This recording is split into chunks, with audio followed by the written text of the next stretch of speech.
Вашему вниманию хочу представить мою исследовательскую работу на тему проект выставочного центра Чарон в целях сохранения и пропаганды культурного наследия народа Саха.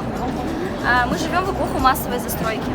Похожие дома наполнены стандартными квартирами, а иногда ты хочется увидеть на улице необычный дом, добавить в реальность немного сказки. В мире огромное количество уникальных зданий и сооружений. Почему бы и в нашем крае не начать строить что-то уникальное? Большинство общественных зданий в Якутии прямоугольные, нет никакой изюминки.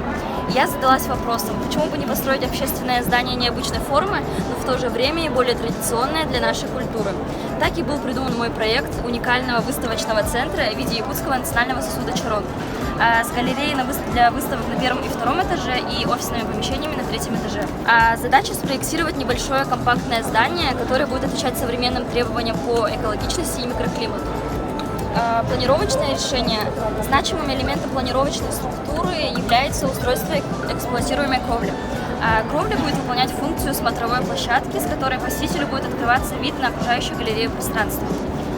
Еще одним решением плана третьего этажа, на которое следует обратить внимание, является винтовая лестница.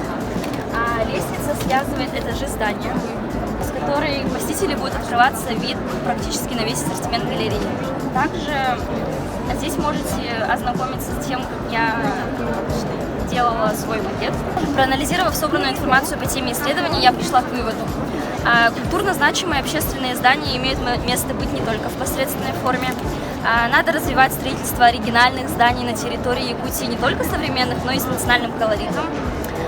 Интересное внешнее здание привлекает общественность. Выставочный центр в виде якутского национального сосуда Чарон привлечет внимание к культуре народа Саха. Я очень надеюсь, что моя мечта осуществится, и очень надеюсь, чтобы меня услышала республика.